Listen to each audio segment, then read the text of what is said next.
Shalum, Shalum and welcome. Welcome to Endtime Reflections. My name is Symmanayah, and these are the words I am compelled to present before an awakening set-apart nation. To individuals who are drawn by the Almighty Creator Yahuah to Yahusha Mashiach, as it is written in John 6:44.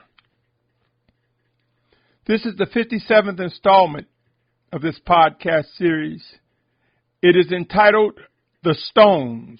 The Stones. My brothers and sisters, I will present the value of understanding the stones. It is my position that the words of Yahusha Mashiach regarding receiving endless water, as described in John 4:13-14, is indeed real. And there are so many things that we can receive that are connected, that will bring evidence that the scriptures, when made alive, are like endless water.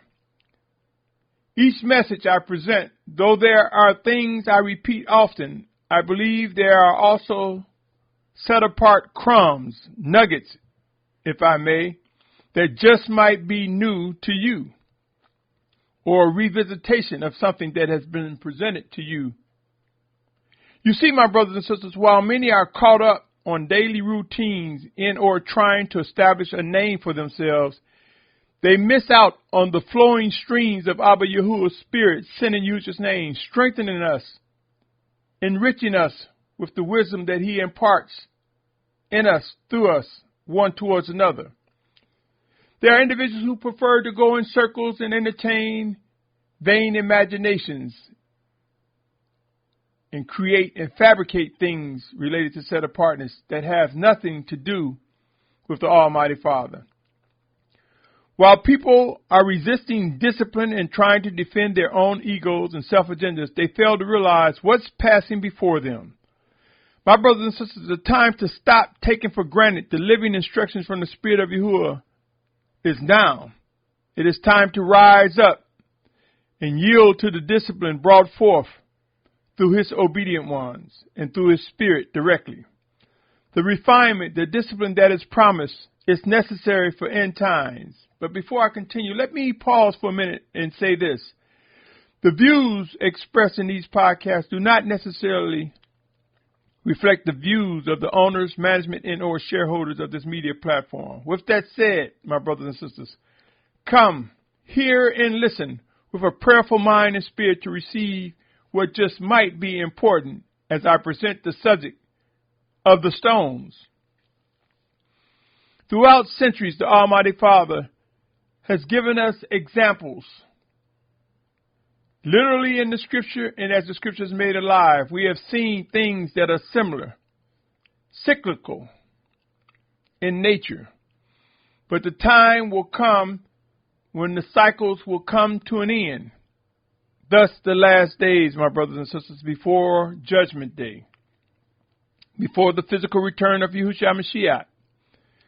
Let me read the following, and I will pause with each reading of the passage. In Genesis 31, verse 46-49, in Genesis 31, 46-49, it reads, And Yaakov said to his brothers, Gather stones. And they took stones and made a heap and ate there on the heap. And Laban called Yagah Shahadutha, but Yaakov called it Galad, or some will say Gilead. And Laban said, This heap is a witness. So this stone, this heap of stones, is a witness between you and me today. That is why its name was called Gilead. Also Mitzpah, because he said, Let Yahuwah watch between you and me when we are out of each other's sight. You see, my brothers and sisters, they gathered stones, and he said, Let it be a witness between you and me. Let me continue.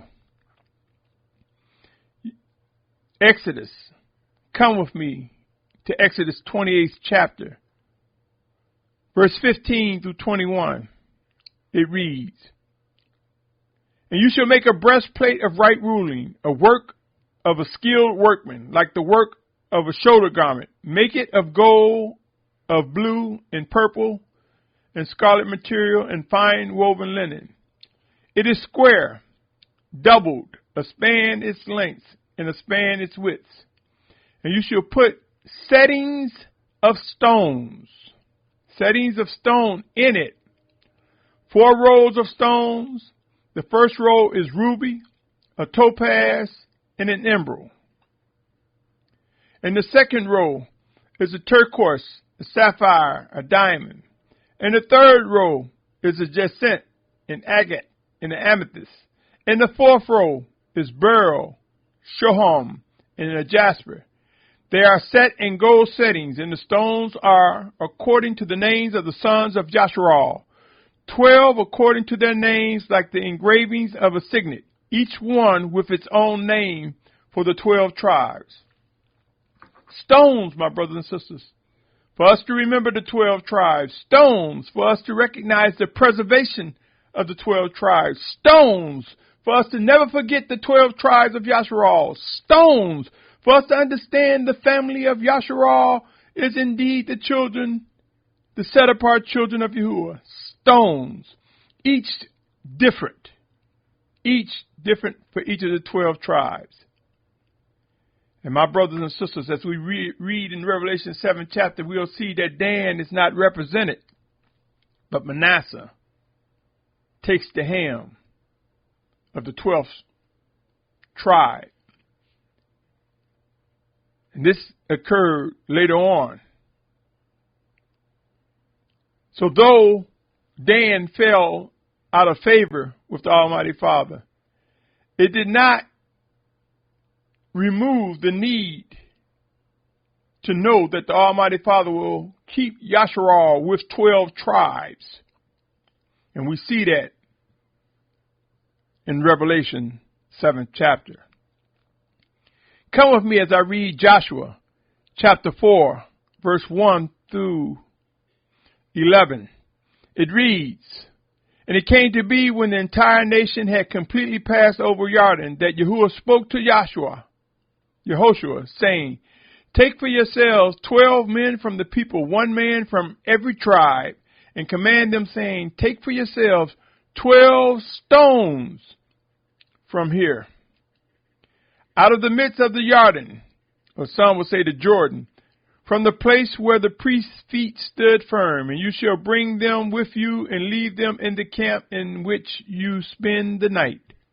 Yahushua called the 12 men whom he had been appointed from the children of Yashar'al, 1 man from every tribe. And Yahushua said to him, Pass over before the ark of Yahuwah, your Almighty One, into the midst of the Jordan. And like I said, some translation will say Jordan. And each one of you take up a stone on his shoulder according to the number of the tribes of the children of Yashar'al, so that it shall be a sign in your midst when your children ask in time to come, saying, What do these stones mean?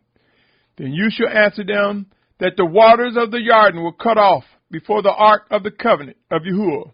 When it passed over Jordan, the waters of Jordan were cut off, and these stones shall be a remembrance to the children of Yashar'al forever. And the children of Yashar'al did so as Yahushua commanded, and took up 12 stones from the midst of the Jordan, as Yahuwah as Yahuwah had spoken to Yahushua, according to the number of the tribes, the children of Yashar'al, and took them over with them their camp and laid them down there. Yahushua also set up 12 stones in the midst of Jordan, in the place where the feet of the priests who bore the ark of the covenant stood. And they are there this day. And the priests who bore the ark stood in the midst of the Jordan until every matter was finished that Yahuwah had commanded Yahushua to speak to the people. According to all that Moshe had commanded Yahushua, and the people hastened and passed over. And it came to be when all the people had completely passed over, that the ark of Yahuwah and the priests passed over in the presence of the people. Stones, my brothers and sisters, a sign, a witness, symbolic of things to keep us reminded of the favor we found in the many actions of the Almighty Father. In Matthew chapter 21, verse 42, Yahusha said, "Did you never read in the scriptures, the stone which the builders rejected had become the chief cornerstone?" This was from Yahuwah, and it is marvelous in your eyes. It is also written, my brothers and sisters, in Psalms 118:22, "The stone which the builders rejected has become the chief cornerstone." Stones have a significant role in reminding us and reinforcing us of the many favors that we receive from Abba Yahuwah. Stones, my brothers and sisters, are a powerful reminder. And we will soon recognize that. We will recognize the power and strength that we have, and the stones will be a reminder, O Yashar'al. Come with me to Acts chapter 4, verse 8 through 11. It reads, "Then Kepha, filled with the set-apart spirit, said to them, rulers of the people and elders of Yashar'al, if today we are called to account for a good deed towards a sick man by whom he has been healed, let it be known to all of you and all the people of Yashar'al that in the name of Yahusha Messiah of Nazareth, whom you impaled, whom the Almighty One raised from the dead, by him this one stands before you healthy. This is the stone which was rejected by you builders, which has become the chief cornerstone." Here he mentions Yahusha HaMashiach. Therefore, I want you to also, let me stop there and take you to Matthew chapter 7, verse 24 and 25. Matthew chapter 7, verse 24 and 25 reads, "That everyone who hears these words of mine and does them shall be like a wise man who built his house on a rock." Could a rock and a stone be one and the same? It goes on to say, "And the rain came down, the floods came, and the winds blew and beat on the house, and it did not fall, for it was founded on a rock." Could a rock be a gigantic stone, my brothers and sisters? In Matthew 16:18, it says, And I also say to you that you are Kepha, and on this rock I shall build my assembly, and the gates of hell or Sheol shall not overcome it." My brothers and sisters, there is something about the stone that we will discover represents strength and a power unimaginable. The stones are a reminder. The power and might is from the Almighty Father. Who is aware that it is He who carves the stones? It is He who carves and forms the mountains. It is He who has placed His word manifest in the person of Yahusha, the chief cornerstone, before us. In Amos 4:12 and 13, let me read these words to you, O set-apart family. Amos chapter 4, verse 12 and 13 says, "Therefore I am doing this to you, O Yashar'al. And because I do this to you, prepare to meet your Almighty One, O Yashar'al. For look, He who forms mountains and creates the wind, and He who declares to man what his thought is and makes the morning darkness, who treads on high places of the earth. Yahuwah, the Almighty One of hosts, is His name. He is the carver of stones. He is the maker of rock. He is the maker of strength. He is the deliverer. He is the one that brings remembrance and remind us that He is whom He is, the Almighty One, the beginning, the end." Let me read Matthew 17:20. "And Yahusha said to them, because of your unbelief, for truly I say to you, if you have belief as a mustard seed, you shall say to this mountain, move from here to there, and it shall move, no matter, shall be impossible for you." To move a mountain. Do you believe mountains consist of stones? There are some mountains that are mountains of stone. Can you believe that the faith of a mustard seed can move a gigantic stone, a mountain, as Yahusha instructed us? Could this be that there will be earthquakes at the words spoken by obedient ones of Him, to move mountains, to move stones, to make way for the gathering from the four corners of the earth. Do you not doubt some massive destruction and movement will come of mountains and stones and rocks? My brothers and sisters, I presented these words to you. Hear, listen carefully, and seek to discern how these are connected and related to them, knowing the need for the importance of stones.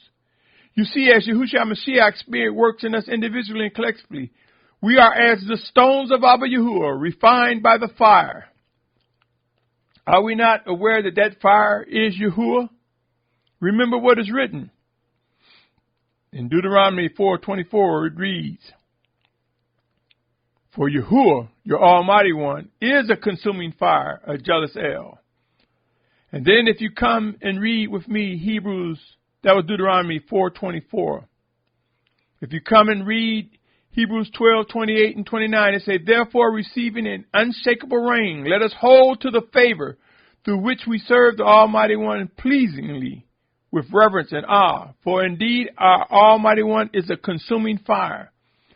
Believe it or not, my brothers and sisters, we are about to witness why the stones are important.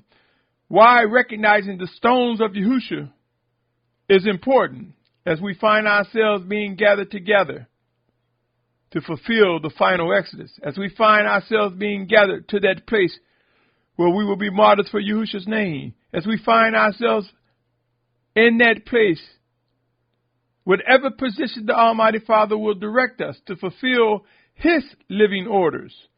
For there will be those that will shelter in place as widespread destruction come, and we will face physical death. Some of us will be in places where we will echo the last words to be said to those that are around us as destruction and death come, as extreme humbling times ramp up, as described within the great tribulation prophecies. My brothers and sisters, the stones, strength, refined by the Almighty Father, bringing remembrance to the 12 tribes of Yashar'al, and those who are Gentiles that are made one with Yashar'al will recognize the chief cornerstone, will recognize by joining together in unity by the power and might of Yahusha Mashiach. The stones, remember the favor that we've received. Remember the power and strength that we have been endowed with. Soon and very soon, out of deliverance will rise up the strengthened ones of Yahuah. As the stones of the Almighty Father will bring remembrance of His promise to Abraham. We will bring remembrance to what was foretold by Yaakov, whose name was changed to Yashar'al. My brother, my sister, there is so much work ahead of us, and we will not die of thirst nor of hunger. And I am saying the everlasting power of the Word, that everlasting water, the bread of life, Yahusha's Spirit working within us and through us one towards another. Rise up, O stone of Yahuah, and let us press forward into the calling, into the very directive that comes from the Almighty Father. In the name of Yahusha, I come to you, my brother, my sister, my family. Know the importance of the stones. A reminder, a sign, something to reinforce promises that have been made by the Almighty Father. My name is Symmanayah, and I say to you, be encouraged. Our redemption draws near, sooner than many realize. Out of all the noise and uncertainty, a set-apart awakening nation will rise. 144,000 Hebrews, Abraham, 12,000 from each of the 12 tribes of Yashar'al, as described in Revelation 7th chapter. What say you? Are you prepared to witness the details, the processes, the actions necessary to fulfill these prophecies? Ready or not, my brothers and sisters, behold, the hand of the Almighty Father is working in us, through us, and before us. His presence will be magnified. On that note, I say to you, Hold your head up. Trust and believe. The Almighty Father's words will be magnified with proof, with evidence, with power. Shalom.